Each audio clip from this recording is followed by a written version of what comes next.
یہ ہے حسنین اردو میڈیا۔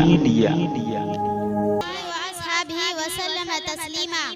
قال اللہ تعالی اعوذ باللہ من الشیطان الرجیم بسم اللہ الرحمن الرحیم ان اللہ وملائکتہ یصلون علی النبی یا ایہا الذین آمنوا صلوا علیہ وسلم تسلیما۔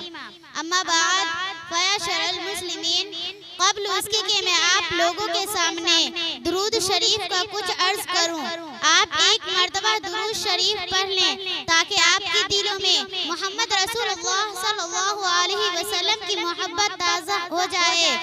اللہم صلی علی محمد وعلی آلہ واصحابہ۔ محترم بزرگوں، دنیا کفر و شرک کی تاریکیوں میں گھری ہوئی تھی، انسانیت ظلم و ستم کے اثرات سے کراہ رہی تھی۔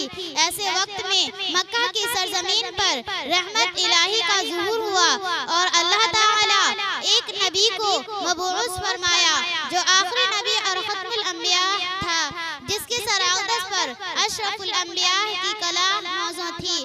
دنیا نے دیکھا کہ مکہ کی گلیوں سے اٹھنے والی یکتاؤں تنہا آواز صرف 23 سال کی مدت میں ربع مسکون عالم پر آگے بڑھ گئی۔ بھٹکے ہوئے انسان راستہ پائیں گے۔ کفر و شرک کی تاریکیوں میں ہاتھ پیر مارنے والا انسان اجالے میں آ گیا اور دنیا نے جان لیا کہ حق کیا ہے اور باطل کیا ہے۔ یہ نعمت صرف اس کے وجود تک محدود نہ تھی کہ اس آفتاب کی کرنیں صرف اس زمانہ تک ذو فشانی نہیں کر رہی تھی، بلکہ آج بھی اس کی روشنی دلوں کی تاریکیوں کو کافور کر رہی ہے۔ خدا نخواستہ اگر اس مکی و مدنی آقا کا وجود مسعود نہ ہوتا تو ہم کفر و شرک کی تاریکیوں میں بھٹکتے رہتے۔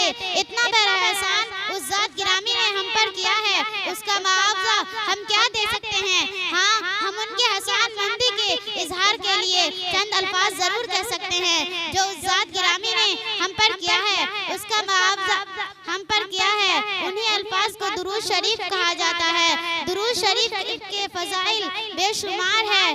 اللہ جل شانہ خود ہی ارشاد فرمایا، اے ایمان والو، تم محمد رسول اللہ صلی اللہ علیہ وسلم پر درود و سلام بھیجو۔ حضور صلی اللہ علیہ وسلم نے ارشاد فرمایا، جو شخص مجھ پر ایک مرتبہ درود بھیجے گا اللہ تعالی اس پر 10 رحمتیں نازل کرے گا۔ امام ترمذی اپنی کتاب میں حضرت عبداللہ بن مسعود رضی اللہ عنہ سے ایک روایت نقل فرماتے ہیں کہ رسول اللہ صلی اللہ علیہ وسلم نے ارشاد فرمایا، اس شخص کی ناک آگ آلود ہو کے میرا ذکر اس کے سامنے کیا جائے اور وہ مجھ پر درود نہ بھیجے۔ الغرض احادیث میں درود شریف کی بہت فضیلت آئی ہے۔ امت محمدیہ میں تقریباً تمام فرقوں کا اتفاق ہے۔ حضرت حضور صلی اللہ علیہ وسلم پر جتنا درود بھیجا جائے اتنا ہی ثواب زیادہ ہوگا۔ آئیے آخر میں ہم اور آپ ایک بار اور درود پڑھ لیں۔ اللہم صلی علی محمد وعلی آلہ واصحابہ۔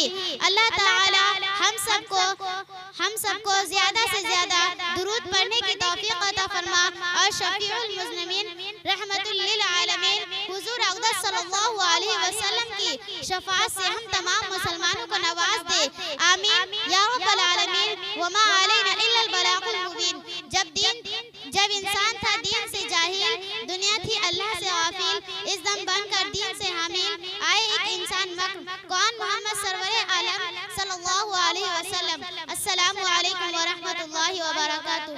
ویڈیو اچھی لگی تو حسنین اردو میڈیا کو لائک کریں، کمنٹ کریں، شیئر کریں اور سبسکرائب کرنا بالکل نہ بھولیں۔